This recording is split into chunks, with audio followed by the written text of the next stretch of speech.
اللہ تبارک و تعالیٰ نے اپنی سچی کتاب قرآن مجید فرقان حمید کے اندر ارشاد فرمایا، شہر رمضان الذی انزل فیہ القرآن، رمضان کا مہینہ جس میں قرآن اترا، ھدی للناس، لوگوں کے لیے ہدایت، وبینات من الہدی والفرقان، اور رہنمائی اور فیصلہ کی روشن باتیں، فمن شہد منکم الشہر فلیصم، تو تم میں جو کوئی یہ مہینہ پائے ضرور اس کے روزے رکھے، ومن کان مریضا او علی سفر فعدۃ من ایام اخر، اور جو بیمار یا سفر میں ہو تو اتنے روزے اور دنوں میں، یرید اللہ بکم الیسر ولا یرید بکم العسر، اللہ تم پر آسانی چاہتا ہے اور تم پر دشواری نہیں چاہتا،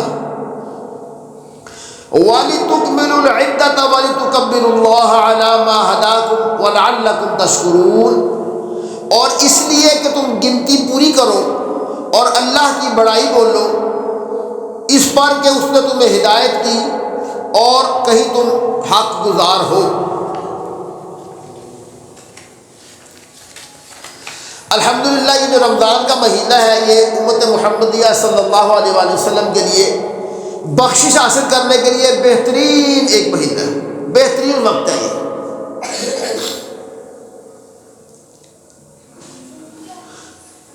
حضرت سیدنا ابو سعید خدری رضی اللہ تعالیٰ عنہ سے روایت ہے کہ نبی کریم صلی اللہ علیہ وآلہ وسلم نے فرمایا، جب ماہ رمضان کی پہلی رات آتی ہے تو آسمانوں کے دروازے کھول دیے جاتے ہیں۔ ابھی پہلی رات آئی ہے، ابھی روزہ رکھا کوئی نہیں، ابھی پہلی رات ہے، صبح روزہ ہونا ہے، تو دروازے کھول دیے جاتے ہیں اور آخری رات تک پھر بند نہیں ہوتے۔ جو کوئی بندہ اس ماہ مبارک میں کسی بھی رات میں نماز پڑھتا ہے، اس پورے مہینے کے دوران کسی بھی رات میں کوئی نماز پڑھتا ہے تو اللہ عز و جل اس کے ہر سجدے کے عوض اس کے لیے 1500 نیکیاں لکھتا ہے۔ سجدہ ایک، نیکیاں 1500، کیسا پیکج لگا ہوا ہے۔ اور اس کے لیے جنت میں سرخ یاقوت کا گھر بنا دیتا ہے، اور وہ پھر جنت کا یاقوت ہے، دنیا کا یاقوت بھی نہیں، جنت کا یاقوت۔ پس جو کوئی ماہ رمضان کا پہلا روزہ رکھتا ہے تو اللہ اس کے سابقہ گناہ معاف کر دیتا ہے، اور اس کے لیے صبح سے شام تک 70,000 فرشتے دعائیں مغفرت کرتے ہیں۔ خود تو بندے نے اپنے لیے مغفرت کرنی ہے، دعا نماز پڑھتے ہیں، مغفرت کے لیے دعا کرتے ہیں، ایک دوسرے کے لیے کرتے ہیں، اللہ تبارک و تعالیٰ فرشتوں کی ڈیوٹی لگا دیتے ہیں، صبح سے لے کے شام تک 70,000 فرشتے روزہ دار بندے کے لیے مغفرت کی دعا کرتے رہتے ہیں۔ اور رات اور دن میں وہ جب بھی سجدہ کرتے ہیں اس کے ہر سجدے کے بدلے، ہر سجدے کے بدلے جنت میں ایک ایسا درخت اسے عطا کیا جاتا ہے کہ اس کے سائے میں گھوڑے پر سوار 500 برس تک چلتا رہتا ہے، اتنا وسیع ہو رہی ہے درختوں کا، اور یہ ایک سجدے کے بدلے ہے۔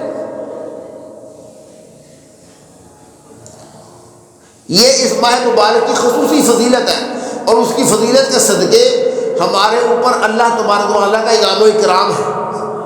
پھر بھی ہم یہ حاصل نہ کریں تو پھر ہماری اپنی عقل پہ ماتم ہے۔ اللہ تو رحمت نچھاور کر رہا ہے، جنت میں درخت بھی لگا رہا ہے، ایک سجدے کے بدلے 1500 نیکیاں بھی مل رہی ہیں، اب ہم سجدہ ہی نہ کریں۔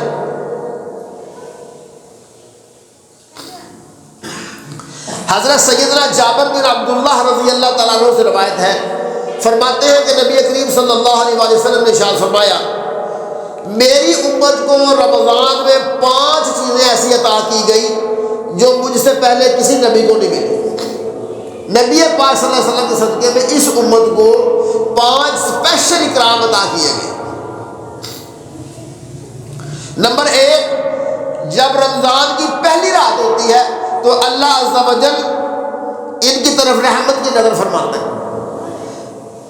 اور فرمایا کہ جس طرح اللہ پھر رحمت کی نظر فرماتا ہے نا پھر اسے عذاب نہیں دے۔ سبحان اللہ۔ نمبر 2، شام کے وقت ان کے منہ کی جو بو کی وجہ سے بو ہوتی ہے جو منہ میں پیدا ہو جاتی ہے، اللہ کے نزدیک وہ مشک کی خوشبو سے بھی بہتر ہے۔ اللہ کو اتنی پیاری لگتی ہے، کیوں؟ ہم نے اللہ کی مان کے روزہ رکھا، اللہ تبارک کا حکم مانا، تو اللہ تبارک تعالیٰ کو وہ مشک کی خوشبو سے بھی زیادہ بہتر لگتی ہے۔ نمبر 3، فرشتے ہر رات اور دن ان کے لیے مغفرت کی دعائیں کرتے رہتے ہیں۔ ہماری بخشش کے لیے رات دن دعائیں جاری ہیں فرشتوں کی طرف سے بھی، یہ اللہ کی طرف سے انعام ہے ہمیں۔ نمبر 4، اللہ تبارک و تعالیٰ جنت کو حکم فرماتا ہے کہ میرے نیک بندوں کے لیے مزین ہو جا، آراستہ ہو جا، سج جا، خوبصورت ہو جا، میرے نیک بندوں کے لیے۔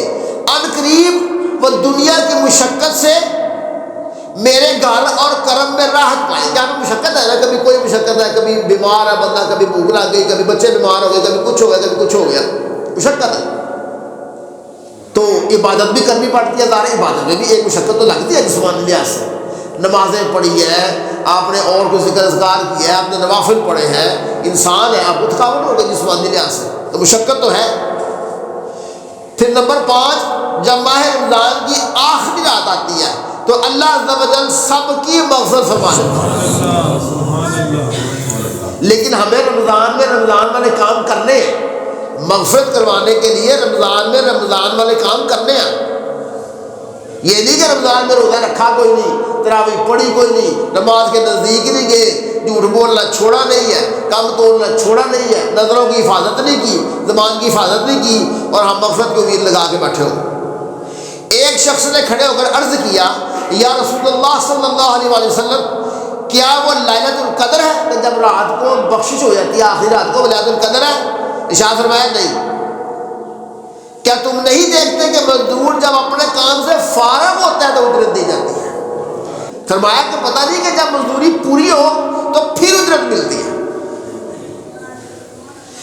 یہ نبی پاک صلی اللہ علیہ وسلم کے صدقے میں اس امت کو 5 اکرام ہے، اور نبی اکرم صلی اللہ علیہ وآلہ وسلم نے ارشاد فرمایا کہ 5 نمازیں فجر، ظہر، عصر، مغرب، عشاء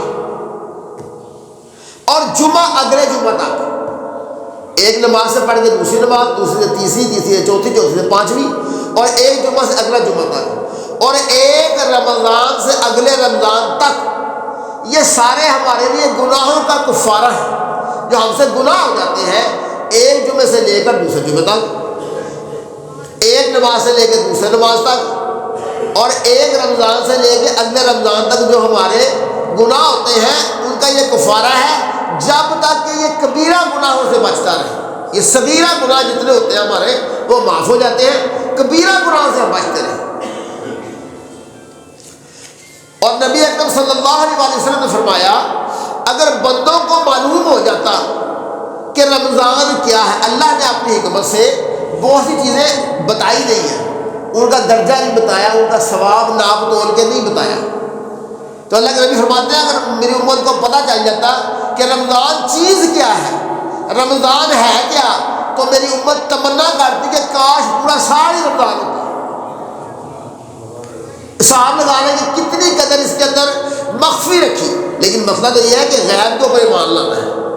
جب اللہ نے کہہ دیا کہ ہوگا میرے لیے، میں ہی اس کا اجر دوں گا، تو اس بات کو ماننا ہے۔ جب اللہ کے نبی نے فرما دیا کہ اس کے اندر اجر ہے تو پھر اس کو ماننا۔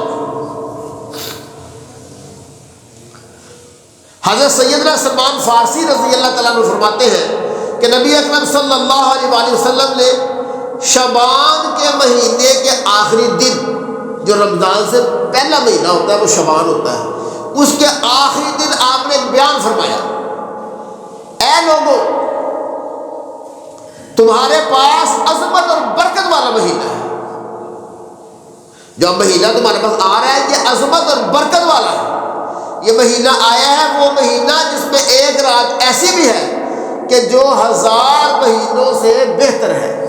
رات ایک ہے، ایک رات کا کمپیریزن ہفتے سے بھی کر لیں تو بڑا کمپیریزن بن جاتا ہے، مہینے سے بھی کر لیں تو بڑا کمپیریزن بن جاتا ہے، سال سے بھی کر لیں بڑا کمپیریزن مانتا ہے. فرمایا 1000 مہینوں سے بہتر ہے. 1000 کے ساتھ بھی پورا اس کا ایکول نہیں ہے, اس سے بھی بہتر ہے. اب اللہ جانتا ہے کتنی بہتر. یہ انعام ہے ہم. پہلی امتوں کی عمریں زیادہ ہوتی تھی.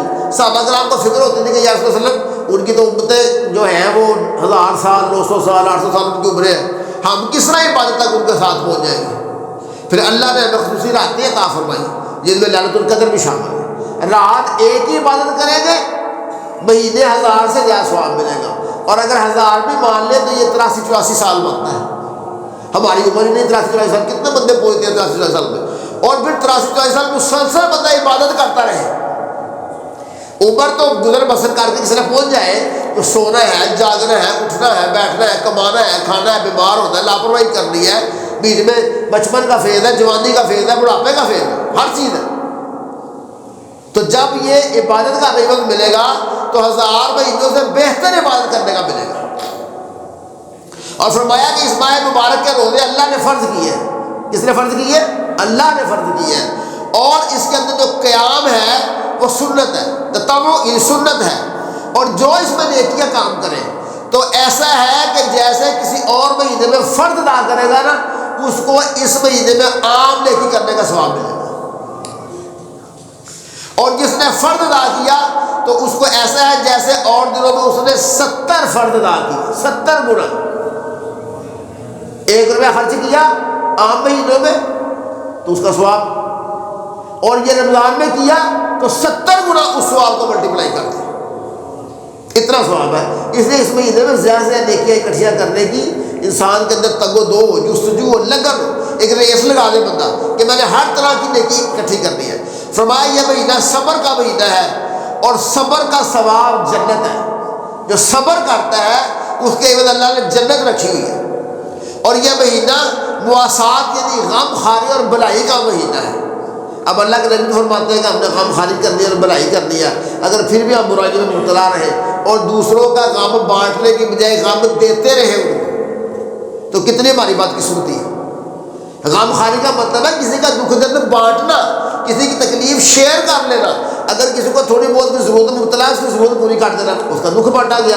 اگر کسی کو جسمانی تکلیف ہے اس کو دوائی دارو لا دیا, اس کا دکھ بانٹا گیا. ذہنی طور پہ کوئی پریشان ہے اس کی بات سن کے اچھا مشورہ دے کے اس کے دکھ کو بانٹا. اور فرمایا کہ اس مہینے میں مومن کا رزق بڑھا دیا جاتا ہے.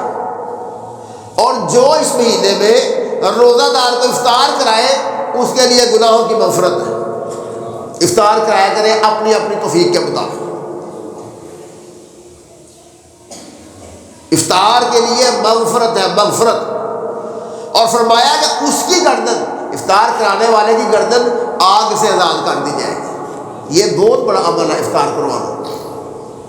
مغفرت ہو گئی, وہ آگ سے بچ گیا, اور اس افطار کرانے والے کو ویسا ہی ثواب ملے گا جیسا روزہ رکھنے والے کو ملے گا. آپ نے ایک کی افطاری کرائی, آپ کو اپنے روزے کے علاوہ اتنا ایک بندے کا ثواب مل گیا. 2 کو کرائی 2 کا مل گیا, 10-20 کو کرائی 10-20 کا مل گیا, 100 کو کرائی 100 کا مل گیا. اور بغیر اس کے کہ روزے والے کے ثواب میں کمی کوئی نہیں ہو رہی کہ اس کا کاٹ کے تو افطار والے کو دے دیا جائے, نہیں. اللہ کیا کسی چیز کی کمی نہیں ہے. افطار کروانے والے کو روزہ دار کے برابر ثواب ملے گا.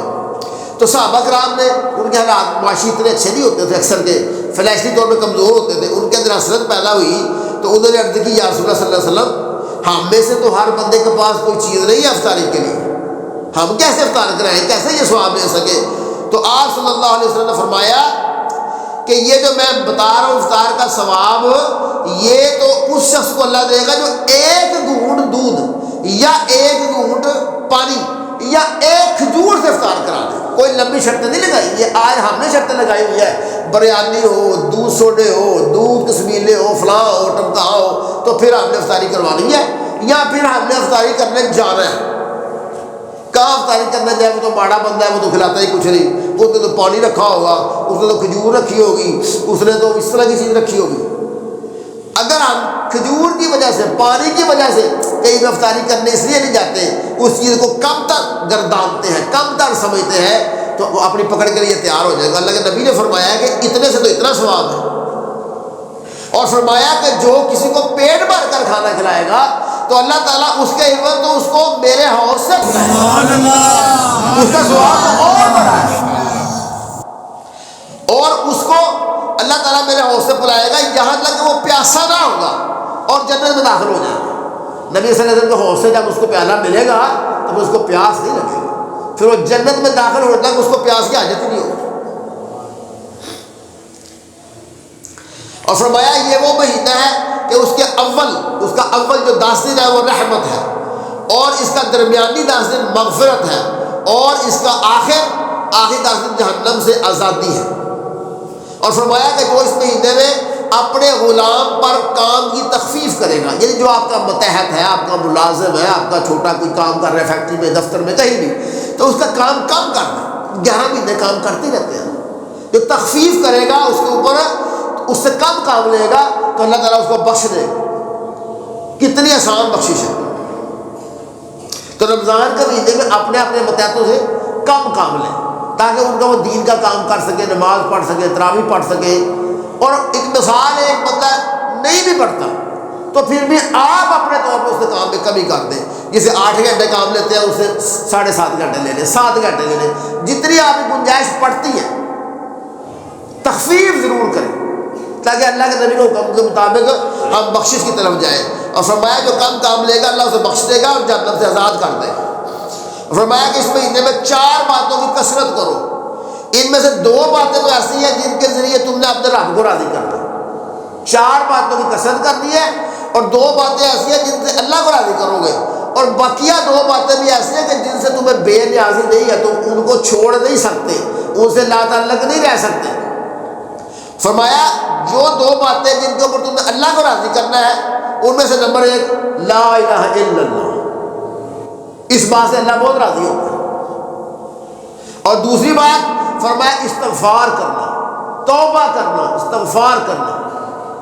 اب جیسے بھی کریں توبہ استغفار کہیں، استغفر اللہ کہیں، استغفر الذی لا الہ الا هو الحی القیوم کہیں، جو بھی آپ کو صبح کا طریقہ آتا ہے، توبہ کے نفل پڑھیں، اللہ سے توبہ استغفار کریں۔ عربی میں کر سکتے ہیں، پنجابی میں کر سکتے ہیں، اردو میں کر سکتے ہیں، انگریزی میں کر سکتے ہیں، گجراتی میں کریں، فارسی میں کریں، اللہ کو ہر زبان آتا ہے، توبہ استغفار کریں اس کے لیے۔ اور جو باقی 2 باتیں جن سے ہم بے نیاز نہیں رہ سکتے وہ کیا ہے؟ اللہ سے جنت طلب کرنا اور دوزخ سے پناہ طلب کرنا۔ یہ 2 باتیں اس سے ہم لا تعلق نہیں رہ سکتے، بے نیاز نہیں رہ سکتے، اور 2 اللہ کو رضامند کرنے کے لیے۔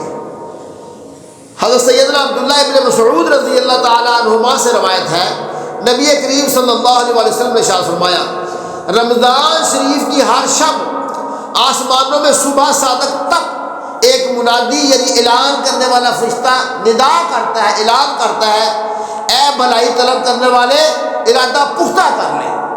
ہم اچھائی چاہتے تو ہیں، بھلائی کرنا چاہتے ہیں، مگر ارادہ پختہ کر لیں، ڈاوا ڈول نہ ہو جانا، اس کے اوپر پھر آپ کر گزر، پختہ ارادہ کر لیں اور خوش ہو جا۔ اور اے برائی کا ارادہ کرنے والے برائی سے باز آ جا۔ دونوں کو ندا دونوں کو آئی ہے، نیکی کا ارادہ کرنے والا اس کو اوپر پختہ ہو جائے، استقامت اختیار کر لے، کاربند ہو جائے، اور برائی والے تو باز آ جا برائی سے۔ اور پھر آواز آتی ہے کوئی ہے مقصد کا طلبگار کہ اس کی طلب پوری کی جائے، کوئی ہے اللہ سے مقصد مانگنے والا کہ اس کی طلب پوری کی جائے، اس کی مانگنے والی دعا پوری کر دی جائے۔ اور پھر فرمایا کوئی ہے توبہ کرنے والا کہ اس کی توبہ قبول کی جائے۔ اور پھر فرمایا کوئی ہے دعا مانگنے والا کہ اس کی دعا قبول کی جائے، اور کوئی سائل کا اس کا ثواب پورا کیا جائے۔ یہ رمضان المبارک کی ہر شب کی رات جو شب رات ہے اس کے اندر یہ ندا آتی ہے۔ تو رات کی عبادت کرنا کتنا اہم ہے کہ فرشتے ندا کر رہے ہیں کہ جو کچھ مانگنا ہے مانگ لو۔ اور اللہ تبارک و تعالیٰ رمضان کی ہر شب میں افطار کے وقت 60,000 گناہ گاروں کو دوزخ سے آزاد فرما دیتا ہے۔ اس لیے افطار کے وقت عبادت کیا کرے، خصوصی طور کے اوپر دعا کی یہ قبولیت کا وقت ہے، عبادت کا وقت ہے، تب افطار سے پہلے کچھ دیر علیحدہ ہو کے قرآن شریف پڑھ لیں، ذکر اذکار کر لیں، ٹائم ہے تو مسجد میں آ جائیں، ہماری محفل ذکر جاری ہوتی ہے، یہاں پہ ہم پڑھتے ہیں، یہاں پہ آ جائیں، گھر میں پڑھنا ہے گھر میں پڑھ لیں، ضرور وہ وقت تو ہے وہ اللہ کی عبادت میں لگائیں، ضائع نہ کریں اس کو۔ اور فرمایا کہ عید کے دن سارے مہینے کے برابر جتنے گناہ 60,000 60,000 60,000، تو جو عید کا دن آتا ہے ان ساروں کے برابر اللہ تعالیٰ جنت سے عذاب فرماتا ہے۔ اتنی بخشش ہی بخشش ہے، بخشش ہی بخشش۔ اور نبی کریم صلی اللہ علیہ وسلم نے فرمایا روزہ اور قرآن، روزہ اور قرآن بندے کے لیے قیامت کے دن شفاعت کریں گے۔ روزہ عرض کرے گا اے رب کریم میں نے اس کو کھانے سے اور خواہشات کے پورا کرنے سے دن میں روک دیا۔ روزہ روکتا ہے نا، ہمیں بہت سی چیزوں سے روزہ روکتا ہے، میری شفاعت اس کے حق میں قبول فرما۔ میری وجہ سے روزے کی وجہ سے سارے دن کھانا نہیں کھایا، اپنی کئی خواہشات اس نے پوری نہیں کی، تو میں آج اس کے لیے شفاعت کرتا ہوں، میری شفاعت اس کے حق میں قبول فرما۔ اور قرآن کیا کہے گا کہ میں نے اسے رات میں سونے سے باز رکھا۔ کم از کم ہم تراویح بھی پڑھتے ہیں تو ہم اپنی نیند کے وقت سے نکال کے تراویح پڑھتے ہیں، اس کے بعد جو پڑھ سکتا ہے اللہ ماشاء اللہ جس کو اللہ توفیق دے جتنا مرضی پڑھے، صحیح رات جاگے، کوئی منع تو نہیں ہے۔ تو قرآن کہے گا کہ میں نے اس کو سونے سے باز رکھا، یہ مجھے پڑھتا رہا، مجھے سنتا رہا، تو اس لیے میری شفاعت اس کے حق میں قبول کر۔ وہ کیسا خوش نصیب بندہ ہے کہ ایک طرف روزہ اس کی شفاعت کر رہا ہے، ایک طرف قرآن اس کی شفاعت کر رہا ہے۔ تو روزہ رکھا ہی نہیں جس نے، اور وہ خواہشات کے پورا کرنے سے بچا ہی نہیں، اور وہ کھانے پینے اس نے چھوڑا ہی نہیں ہے، اور جس نے قرآن سنا ہی نہیں ہے، قرآن پڑھا ہی نہیں ہے، تو نہ وہ نیند سے بعد، جس نے قرآن پڑھا ہی نہیں ہے تو اس کو شفاعت میں کیسے حاصل ہو؟ ابھی بھی کچھ نہیں گزرا، یہ 3-4 دن گزرے، ابھی بھی اپنی روٹین بنا لیں، ابھی بھی پکڑ لیں، بڑا وقت پڑا ہوا ہے۔ جو 3-4 دن اگر غفلت ہو گیا کسی سے، اس غفلت کو بھول کے ابھی سے پکڑ لیں، روزہ بھی پکڑ لیں، قرآن بھی پکڑ لیں، تاکہ اللہ تبارک و تعالیٰ ان کی شفاعت ہمارے حق میں قبول فرمائے۔ اللہ کے نبی کتنے ناراض ہوتے ہیں جو بندہ رمضان میں اپنی بخشش نہ کروا پائے۔ حضرت سیدنا انس بن مالک رضی اللہ تعالیٰ فرماتے ہیں کہ میں نے رسول اکرم نور مجسم صلی اللہ علیہ وسلم کو فرماتے ہوئے سنا کہ یہ رمضان تمہارے پاس آ گیا ہے، اس میں جنت کے دروازے کھول دیے جاتے ہیں اور جہنم کے دروازے بند کر دیے جاتے ہیں اور شیاطین کو قید کر دیا جاتا ہے۔ اب جو ہم برائیاں کرتے ہیں یہ ہمارے اپنے اندر کا شیطان ہے۔ اللہ کے نبی فرماتے ہیں کہ یہ شیاطین ہے وہ قید ہو گئے۔ اب ہم خود برائیاں کر کر کے ہمارا نفس جو ہے وہ شیطان کی شکل اختیار کر چکا ہوگا، ہمیں دوسرے شیطان کی ضرورت ہی نہیں ہے۔ برائیوں سے بعد آ جائیں ہم، کیونکہ جو شیطان ہے اس کو قید کر دیا گیا ہے۔ اور فرمایا محروم ہے وہ شخص جس نے رمضان کو پایا اور اس کی مغفرت نہ ہو، وہ محروم رہ گیا۔ اور فرمایا کہ جب اس کی رمضان میں مغفرت نہیں ہوئی تو پھر کب مغفرت ہوگی اس کی؟ اس سے مراد ہے کہ اتنا اچھا مہینہ ملا، اتنا اچھا ٹائم ملا، اللہ کی رحمت زوروں کے اوپر ہے، ہر چیز کا کئی گنا ثواب مل رہا ہے، اگر اب وہ اپنی مغفرت نہیں کروا سکا تو پھر کب وہ مغفرت کرائے گا؟ اس لیے رمضان کے اندر اپنی مغفرت کرانے کے لیے ہم کمر بستہ ہو جائیں۔ سرکار مدینہ صلی اللہ علیہ وآلہ وسلم نے ارشاد فرمایا جس نے اس ماہ میں اپنے نفس کی حفاظت کی، نفس شیطان وہ بند ہو گئے ہیں، اب جو ہمارا اپنا نفس ہے اس کی حفاظت کی، نہ کوئی نشہ اور شے پی اور نہ ہی کسی مومن پر بہتان لگایا۔ بہتان کہتے ہیں کہ اس کے اندر چیز ہے نہیں، اس کو جھوٹا الزام لگا دینا، جو ہمیں بڑا شوق ہے، ہر ایک کو ہم ڈکلیئر کر دیتے ہیں، یہ بہتان لگانا بہت بڑا گناہ کا کام ہے۔ اور نہ ہی اس ماہ میں اس نے کوئی گناہ کیا، نہ نشہ اور شے پی، نہ بہتان لگایا کسی مومن پر، اور نہ کوئی گناہ کیا، تو اللہ عز و جل ہر رات کے بدلے اس کا 100 حوروں سے نکاح فرمائے گا۔ آج اس ٹاپک کے اوپر ہم اپنی زندگیوں کو برباد کر لیتے ہیں، اپنی زندگیوں کو برباد کر لیتے ہیں، گھر بار چھوڑ دیا، ماں باپ چھوڑ دیا، ہر چیز چھوڑ دی، 2 نمبریوں۔ تو اللہ تبارک و تعالیٰ پہ اعتبار کریں، اللہ تبارک و تعالیٰ نے ہمیں بڑے انعام و اکرام رکھے ہوئے ہیں ہمارے لیے، اور فرمایا کہ اس بندے کے لیے جنت میں سونے، چاندی، یاقوت اور زبرجد کا ایسا محل بنائے گا، اگر ساری دنیا جمع ہو جائے، ساری دنیا جمع ہو جائے اور اس محل میں آ جائے تو اس میں داخل ہو جائے، تو اس محل کی اتنی بھی جگہ وہ گھیرے گی جتنا بکریوں کا ایک باڑا دنیا میں جگہ گھیرتا ہے۔ اتنا بڑا محل ہوگا، جس نے گناہ سے بچا، بہتان نہیں لگایا اور نشاور چیز نہیں پی، کتنا بڑا انعام ہے۔ اور جو محلہ ہمارا بننا ہے وہ محلہ چاندی کا، سونے کا، یاقوت کا اور زبرجست۔ اللہ نے اتنا انعام رکھا ہوا اور اتنا بڑا ہے۔ بس تم ماہ رمضان کے حق میں کوتاہی کرنے سے ڈرو، کیونکہ یہ اللہ عز و جل کا مہینہ ہے۔ اللہ نے تمہیں 11 مہینے دیے، 11 مہینے ہمارے لیے ہیں کہ ان نعمتوں سے لطف اندوز ہو اور لذت حاصل کرو، اور ایک مہینہ اس نے اپنے لیے خاص کر لیا ہے۔ نبی اکرم صلی اللہ علیہ وسلم کا فرمان مبارک ہے، جو بری بات کہنا اور اس پر عمل کرنا نہ چھوڑے تو اللہ عز و جل کو اس کی کچھ عادت نہیں کہ اس نے کھانا پینا چھوڑ دیا۔ جس نے کھانا پینا چھوڑ دیا، صبح کھا کے کھانا منہ بند کر لیا، شام تک بھوکا پیاسا رہا، لیکن برے کام نہیں چھوڑے، بری بات کرنا نہیں چھوڑی، تو اللہ کو اس کے بھوکا پیاسا رہنے سے کوئی حاجت نہیں ہے۔ اللہ تبارک والا کو اس کے بھوکا پیاسا رہنے سے کوئی سروکار نہیں ہے، کوئی واسطہ ہی نہیں۔ اللہ نے اپنا اس کے ساتھ رکھا تو پھر انعام کیا ملنا اس کو؟ لہٰذا صرف روزہ نہیں رکھنا، صرف منہ کو کھانے پینے سے بند نہیں کرنا، جو روزے کے باقی حدود و قیود ہیں ان کو بھی اپنانا ہے۔ حضور صلی اللہ علیہ وسلم کا ارشاد مبارک ہے کہ تم سے اگر کوئی لڑائی کرے، رمضان کا مہینہ روزہ رکھا ہوا، کوئی لڑائی کرے، تمہیں گالی دے دے، تو تم اس سے کہہ دو کہ بھائی میں روزے سے ہوں۔ اللہ کے نبی نے طریقہ بتا دیا خود، زیادہ ہم کو لڑائی کر لے گا، گالی دے دے گا، تو اللہ کے نبی نے فرمایا کہ اسے کہہ دو کہ بھائی میں روزے سے ہوں۔ اور سیدنا ابو ہریرہ رضی اللہ تعالیٰ عنہ سے مروی ہے کہ سرکار دو عالم صلی اللہ علیہ وسلم نے فرمایا، بہت سے روزہ دار ایسے ہیں کہ ان کے روزے سے بھوک اور پیاس کے سوا ان کو کچھ حاصل نہیں ہوتا، اور بہت سے قیام کرنے والے ایسے ہیں کہ ان کے قیام سے جاگنے سے کے سوا ان کا کچھ حاصل نہیں ہوتا۔ اللہ تعالیٰ معاف فرمایا ہمیں ایسے روزوں سے اور ایسے قیام سے کہ روزہ رکھنے سے صرف بھوک پیاس حاصل ہو اور قیام کرنے سے صرف ہماری نیند ہی ضائع ہو، بس کوئی اجر کوئی انعام نہ ملے۔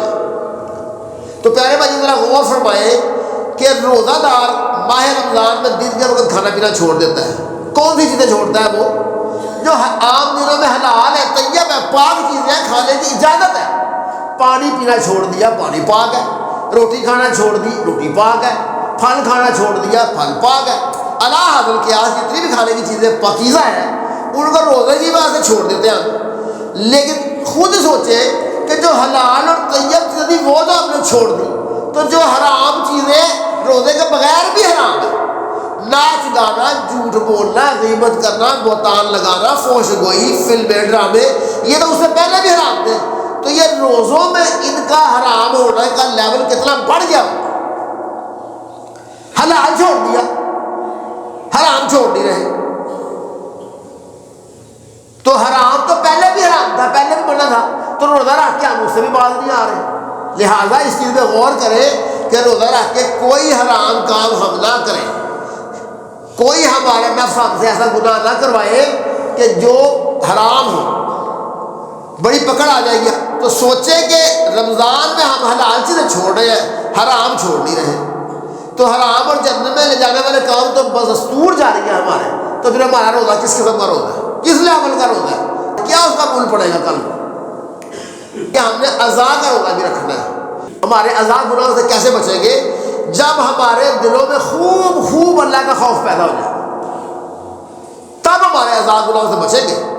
جب ہمارے سامنے قیامت کا یہ منظر آ جائے، جب ہم نے پڑھا سنا علماء کرام سے پڑھ لیا کہ ہر طرف قیامت کو نفسا نفسی کا عالم ہوگا، سورج آگ برسا رہا ہوگا اور زبان پیاس کی شدت کے سبب باہر نکلی ہوگی، بیوی شوہر سے، ماں اپنے بیٹے سے اور باپ اپنے بیٹے سے نظر بچا رہا ہوگا، ماں کے گناہ باپ کے سامنے، باپ کے ماں کے سامنے، بچوں کے ماں باپ کے سامنے، ماں باپ کے بچوں کے سامنے۔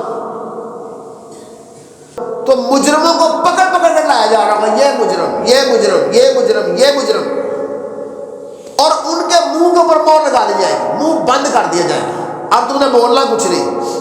اب ان کے اعضاء اپنے اپنے کیے گئے گناہوں کی داستان خود سنا رہے ہوں، ان کو قوت گویائی دی جائے گی، نہ ہاتھوں کو، نہ آنکھوں کو، ان کانوں کو،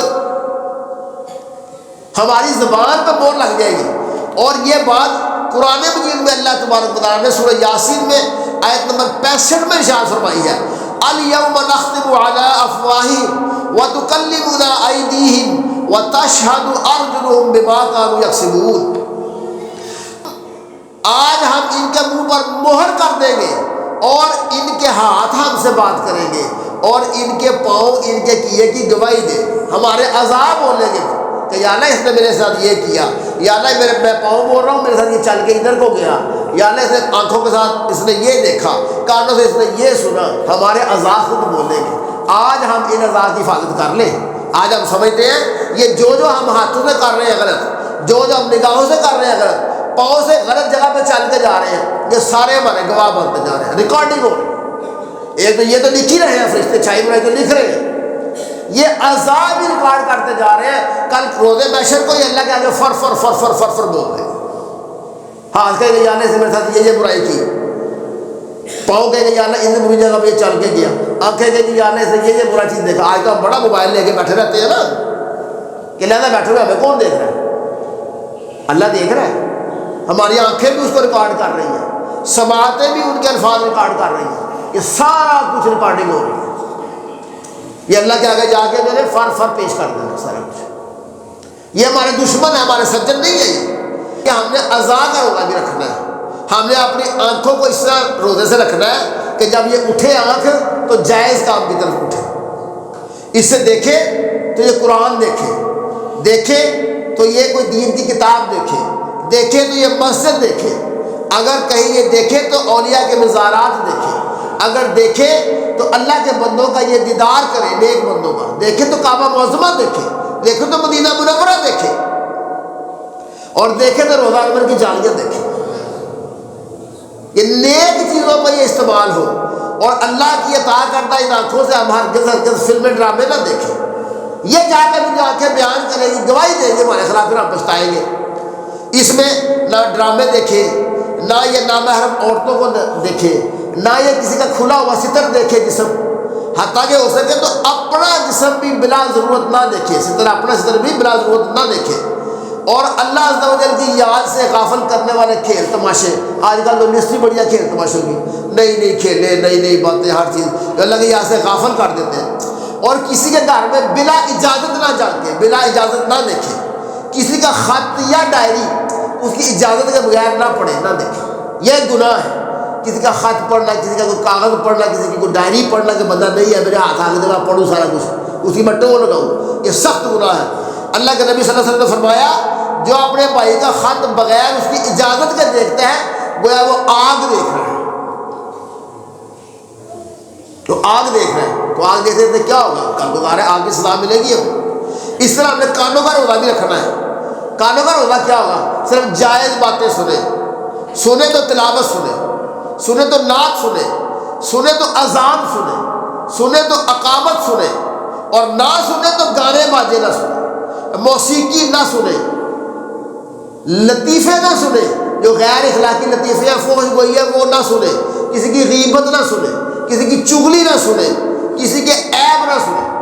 اور جب کبھی کوئی دو آدمی علیحدگی میں بات کر رہے ہیں جن کا مطمئن نظر یہ ہے کہ یہ بات دوسرے بندے کو نہ پتہ چلے, کوئی ان کی آپس کی بات ہے, جو بندہ ٹول لگا کے سنتا ہے, یہ بھی بہت بڑا گناہ ہے.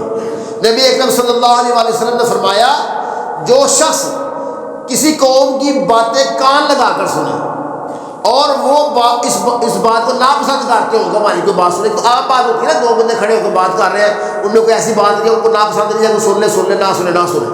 جو وہ چاہے کہ یہ کوئی بات کو نہ پتہ چلے, اس بات کو چھپانا چاہتے ہو, تو جو سننے والے ہیں قیامت کے دن ان کے کانوں میں پگھلا ہوا سیسا ڈالا جائے گا. یہ لوہے کی قسم سیسا, پگھلا ہوا لوہا.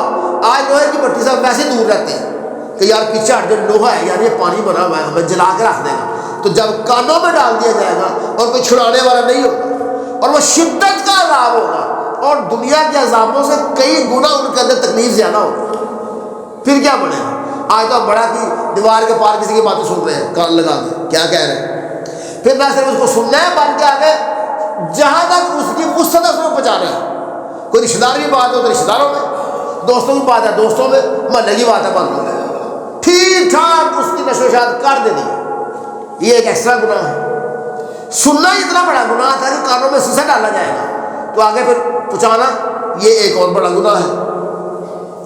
زبان کا روزہ ہم نے کیا رکھنا ہے کہ زبان سے بولے تو تلاوت کرے, اللہ کا ذکر کرے, درود شریف پڑھے, نعت شریف پڑھے, یا دین کا درس دے, اور نیکی کی دعوت دے، فضول قسم کی بک بک سے بچتے رہیں، ایسے فضول جگتے، تانا بازی، فضول باتیں، گالی گلوچ، تاکہ اس سے ہماری زبان ناپاک نہ ہو جائے۔ زبان بھی ناپاک ہوتی ہے، یہ بات ذہن میں رکھیں، جب گندی باتیں زبان سے نکالیں گے زبان آپ کی ناپاک ہو جائے، پھر اچھی بات مشکل سے نکلے گی۔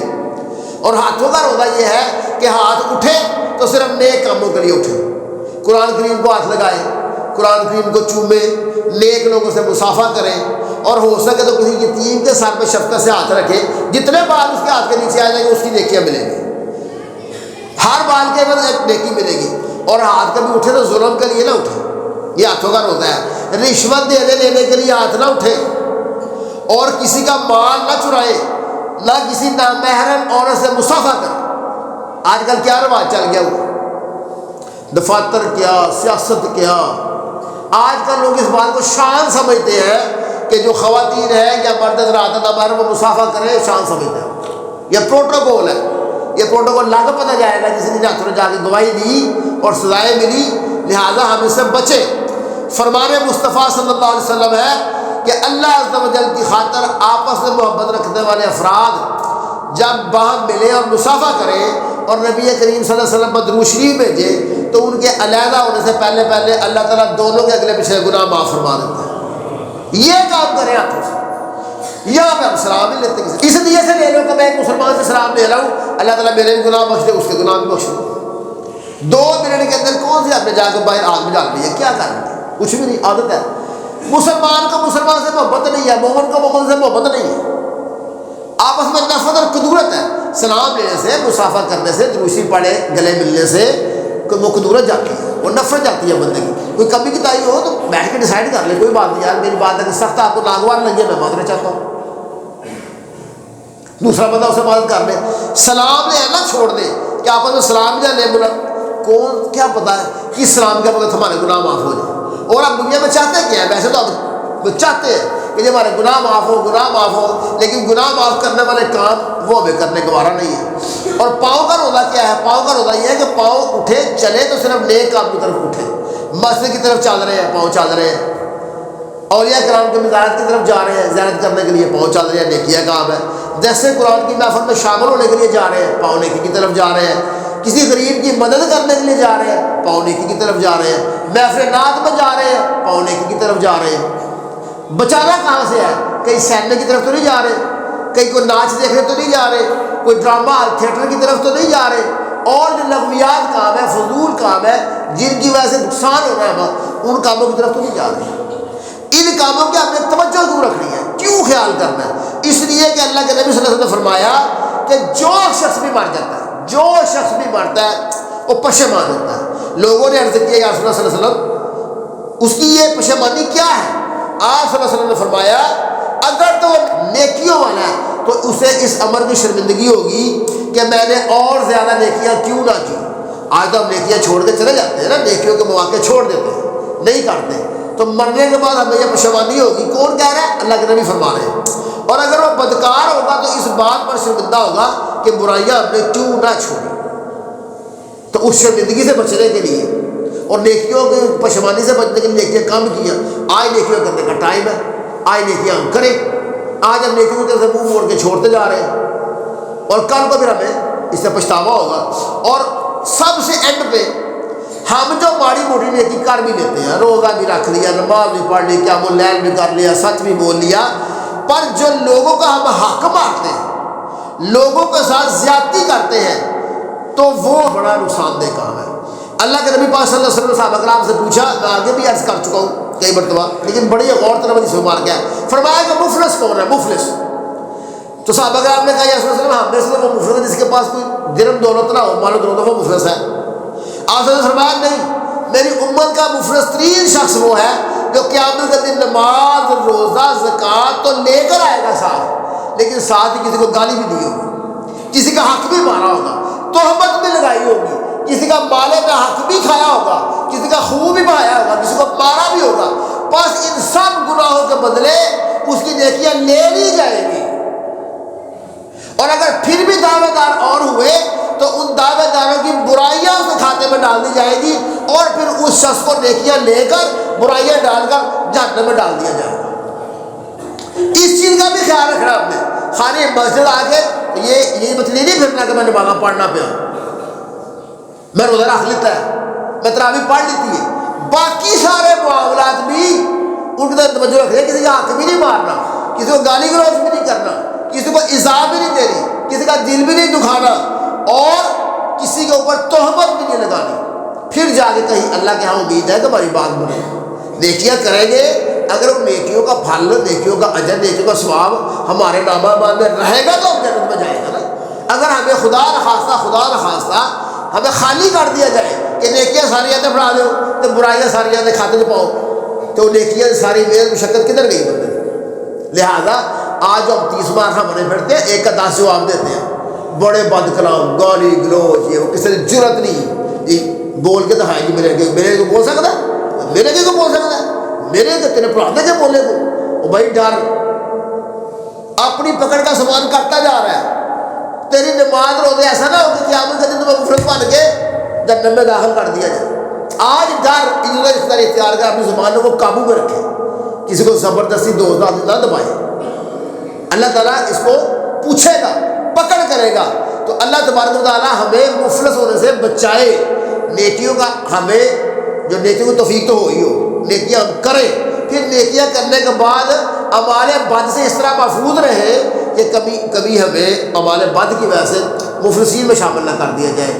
اللہ تبارک و تعالیٰ ہمیں اس پہ سمجھنے کی، عمل کرنے کی توفیق عطا فرمائے، اور ہمیں ہمیشہ اپنے آپ کو درست کرتے رہنے کی سوچ ہو، لگن ہو کہ یار یہ بات کا پتہ چل گیا، ہم نے اپنی یہ برائی ختم کرنی ہے، یہ برائی ختم کرنی ہے، یہ کمی ختم کرنی ہے، اس چیز میں رہیں گے تو ہم درست ہوں گے۔ اگر ہم صرف سننے سنانے کی حد تک رہیں گے، ہم درست نہیں ہوں گے۔ اللہ تبارک و تعالیٰ ہمیں اس کا اجر عظیم عطا فرمائے۔ اللہ تبارک و تعالیٰ ہمیں رمضان کے پورے روزے رکھنے کی، تمام عبادت کرنے کی، اور گناہوں سے مکمل طور پر بچنے کی توفیق عطا فرمائے۔ وآخر دعوانا الحمدللہ رب العالمین۔